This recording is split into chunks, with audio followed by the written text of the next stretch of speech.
Bienvenidos al Sistema de Educación a Distancia de la Universidad Católica de Salta. En esta clase de la materia de Derecho Procesal Civil de la carrera de Derecho veremos el tema competencia y jurisdicción.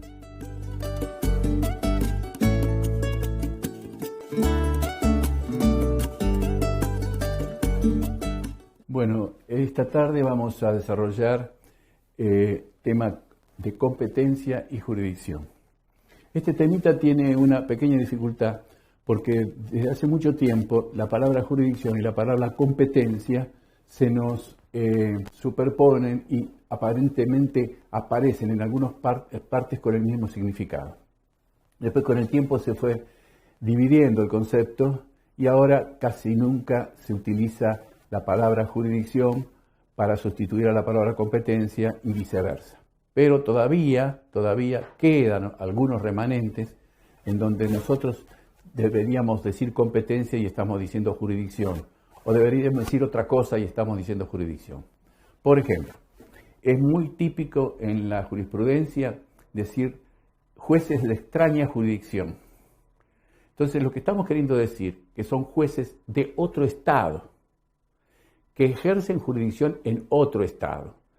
Entonces decimos jueces de extraña jurisdicción. Eso implica que no es la jurisdicción en la cual estamos, sino que es otra jurisdicción, es decir, otro estado. Entonces, si bien todos los jueces tienen jurisdicción, los jueces tienen jurisdicción dentro de un estado. El estado de la provincia de Buenos Aires, el estado de Córdoba, etcétera, etcétera. Entonces, tienen que tener en cuenta que en algunos casos la palabra jurisdicción aparece como sustituta de la palabra competencia o sustituta de la palabra estado, jueces de otro estado. Lo mismo se utiliza la palabra jurisdicción territorial y también están queriendo decir lo mismo.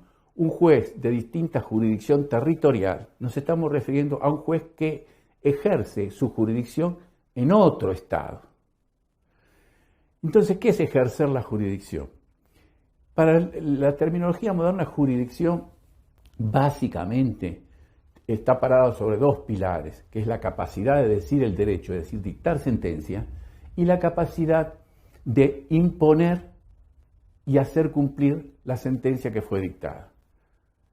Las dos cosas van unidas. Si nosotros decimos el derecho, decimos dictamos sentencia, y no tenemos la capacidad para hacerla cumplir, evidentemente la justicia estaría de más. Entonces, y esta palabra jurisdicción, a su vez, doctrinariamente e históricamente, va dividiendo determinadas funciones. Es decir, la jurisdicción se entiende como el poder que tiene el juez para cumplir sus tareas, las tareas que la Constitución le ha asignado.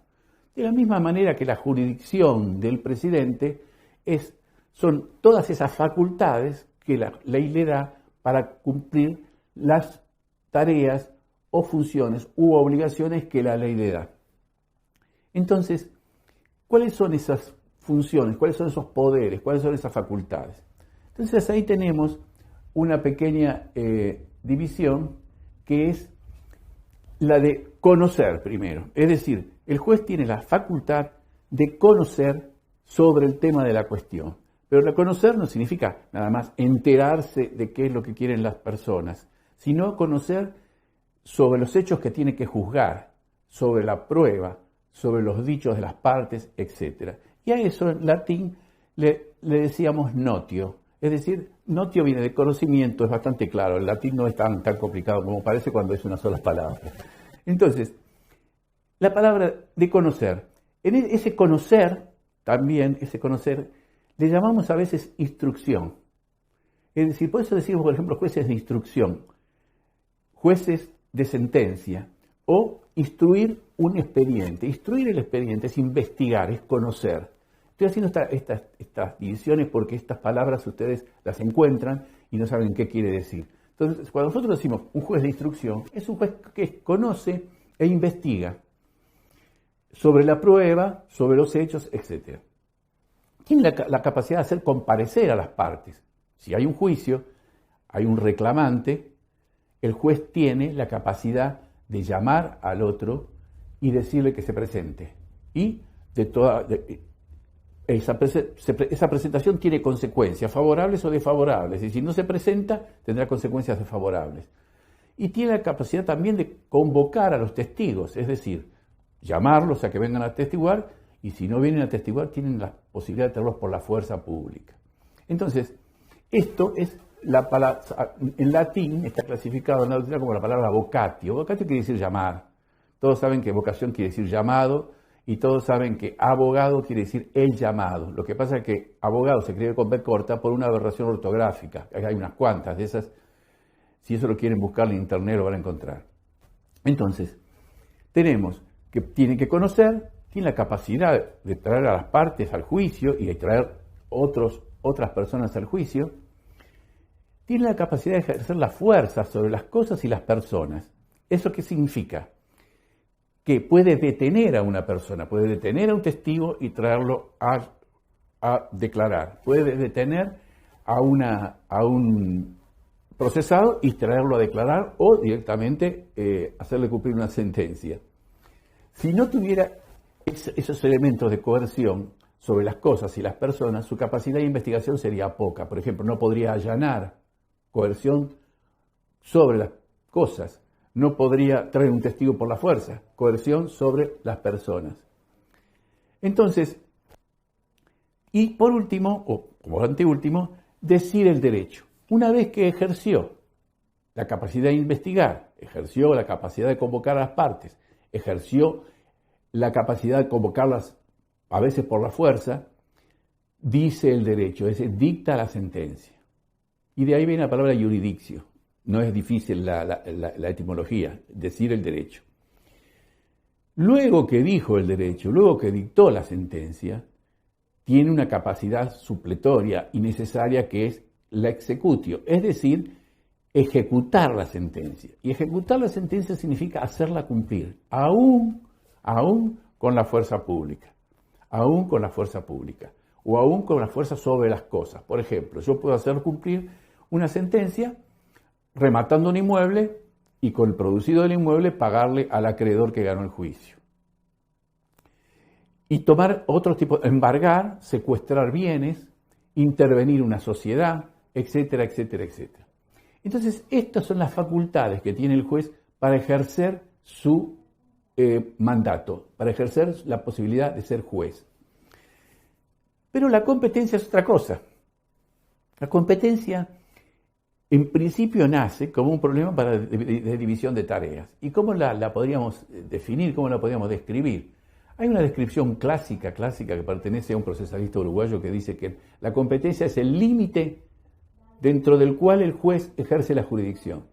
Ahora, dicho así es medio complicado, pero es más fácil decir. La competencia es la posibilidad de ejercer la jurisdicción en aquellos casos que la ley le asigna. ¿Qué quiere decir aquellos casos que la ley le asigna? La ley le asigna casos, es decir, si el juez es un juez civil, le asigna casos civiles. Entonces él ejerce la competencia sobre esos casos civiles que la ley le asignó. Esa forma de asignación se divide de muchas maneras. Si el juez es un juez civil, le asignarán casos civiles. Pero a su vez, eso es la competencia, lo que llamamos razón de materia civil, comercial, laboral, de familia, minería, etcétera, etcétera, etcétera, etcétera. Pero también hay una forma de elegir la competencia, el lugar donde ocurrió el hecho. Entonces, depende del lugar geográfico donde ocurrió el hecho o donde la ley le asigna competencia para que un juez sea competente. Por ejemplo, generalmente en la provincia de Buenos Aires los territorios están divididos por departamentos judiciales. Entonces, si la ley dice que un accidente de tránsito o un daño sin perjuicio debe procesarse o debe ser competente el juez del lugar donde ocurrió el hecho, si ocurrió en San Isidro será el juez de San Isidro, si ocurrió en Morón será el juez de Morón. Tenemos otro tipo de competencia, que es más fácil de entender, primera instancia. El juez de primera instancia tiene la competencia más amplia, aunque les parezca mentira, es el que más competencia tiene sobre el hecho, porque investiga, conoce los hechos y dicta una sentencia sobre todos los elementos que hay en el juicio. Está el juez de segunda instancia. Su competencia ya es más limitada. ¿Y dónde está la competencia de la segunda instancia? Solamente en los límites de la disconformidad de las partes. Yo apelo y estoy disconforme con esto. ¿Cuál es la competencia del juez de segunda instancia? Mi disconformidad, nada más. Si él ve que hay otros errores en la sentencia, no los puede tocar, salvo que yo los haya invocado, obviamente. Entonces se mueve en el marco de los agravios. Lo que no se pide en segunda instancia no se juzga. Entonces su competencia está limitada a la protesta de las partes. Y después tenemos obviamente las competencias ante la Corte, que son recursos extraordinarios, donde la limitación es peor todavía, donde están en juego problemas constitucionales, etc. Entonces, también se habla de competencia en razón de persona. La Ley 48 tiene la competencia en razón de personas. Por ejemplo, en razón de personas podrían decir los menores. Nosotros tenemos juzgados de menores en algunos lugares, o juzgados de menores y adolescentes. Y tenemos que los extranjeros tienen un fuero que se llama fuero de extranjería. Deben ser juzgados, teóricamente, en los juzgados federales. Entonces ahí tenemos en razón de la persona. Y por último, tenemos en razón del turno. ¿Qué es el turno? Bueno, por ejemplo, en San Isidro, bueno, hay 14 juzgados civiles. Esos 14 juzgados civiles están en razón de materia, están en razón de lugar, están en razón de grado, etc. Pero cuando nosotros asignamos un expediente, teníamos que durante un mes iban al juzgado 1, el otro mes al juzgado 2, el otro mes al juzgado 3. Eso ocurría también en Capital Federal. Estaban los turnos, que a veces eran de un mes, a veces eran de 15 días, etc. Esto se cambió después por lo que llamaríamos una competencia en razón de sorteo, en la competencia aleatoria. ¿Por qué? Porque cuando había turnos, los abogados hacían cola y esperaban que cambie el turno porque elegían juez de alguna manera. Entonces, para evitar la posibilidad de que los abogados elijan juez, se hacen por sorteo. Entonces, se dice que todos los jueces están de turno, pero la asignación va por sorteo. Entonces, usted presenta un expediente y se lo sortean al juzgado 1. El otro viene, presenta un expediente y puede terminar en el juzgado 14. Es decir, él no puede saber dónde va a caer su expediente. Entonces, el turno prácticamente en cuanto civil ha sido casi abandonado en todas las provincias para evitar el tema de elegir un juez. Eso se dio mucho en un momento determinado, se daba siempre, porque había jueces que estaban más atrasados, tenían alguna jurisprudencia media rara, etc. Entonces los abogados hacían cola en tribunales acá de Capital, mirando un cartelito, esperando que se llenen los 15 o 20 expedientes que le tocaban a ese juez, o que termine el mes, y entonces venían corriendo y metían el expediente ante el juez que les parecía más conveniente. La anécdota en este caso es que en la época que teníamos problemas de divorcio, había jueces que eran antidivorcistas. Entonces todo el mundo hacía cola esperando que le toque el divorcio en el juez que no era antidivorcista. Esta es una anécdota graciosa porque yo he hecho cola esperando con un expediente en la mano que me toque el juez para poder hacer el divorcio y no dejarlo en un juez que no era divorcista y por lo tanto lo más probable es que el divorcio no saliera. Seguimos entonces con la distribución de la competencia. Bueno, en este caso nosotros tenemos también la Suprema Corte y tenemos también la competencia originaria de la Corte en el artículo 117 de la Constitución Nacional. Esa competencia originaria, yo lo sinteticé, va solamente para los casos de problemas diplomáticos y para cuando una provincia es parte. Ahí tenemos una competencia originaria de la Corte. ¿Qué significa? Que el juicio va derecho a la Corte. Ustedes no lo tienen que presentar en primera instancia, cuando estamos en el caso del artículo 117 de la Constitución. Están, a su vez, en razón también de territorio o de jurisdicción territorial, la justicia federal, que tiene jurisdicción territorial en todo el país, pero en temas específicos, que son causas civiles entre las provincias, contra el Estado, donde un ciudadano extranjero es parte, que es la famosa ley de 48. Y después tenemos la justicia provincial, o lo que llamamos justicia ordinaria. Corresponde, dice la Constitución, a los juzgados provinciales todo lo que no sea federal y verse sobre códigos y leyes comunes. Comunes le llamamos a las leyes comunes, le llamamos al Código Civil, al Código Penal, al Código de Minería, al Código Laboral, etcétera, etcétera. Entonces, esto no cierra el problema de competencia. Ahora, vamos a hablar del tema que a ustedes les trae cierta dificultad, que es la prórroga de la competencia. ¿Esto qué implica?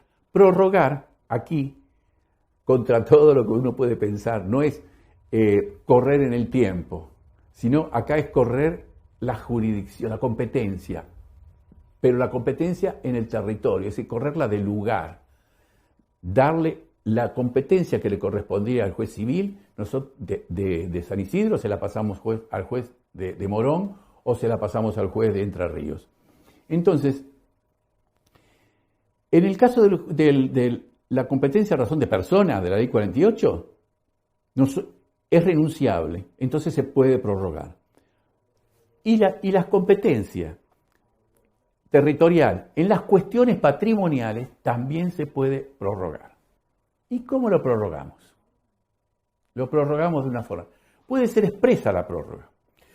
La prórroga expresa nace antes del juicio, nace en el contrato. Ustedes si agarran un modelo de contrato por internet, de cualquier contrato, se van a encontrar que las últimas cláusulas, la última, dice más o menos así: las partes renuncian a todo otro fuero o jurisdicción que no sea los tribunales ordinarios de la ciudad, por ejemplo, de Posadas, provincia de Misiones. Acá hay dos prórrogas. Primero, puede ser la prórroga normal por la competencia territorial y por el tema patrimonial. Pero cuando nosotros decimos justicia ordinaria, también nos despegamos, hacemos la prórroga en razón de persona por si alguna de las partes es extranjero. Es decir, nosotros con esto matamos dos pájaros de un tiro. Decimos, si una parte es extranjero, renuncia a esa competencia, la prorroga. Y si el lugar lógico sería la ciudad de Corrientes, nosotros elegimos la ciudad, los jueces civiles de la ciudad de Posadas. Esa es la posibilidad de la prórroga expresa.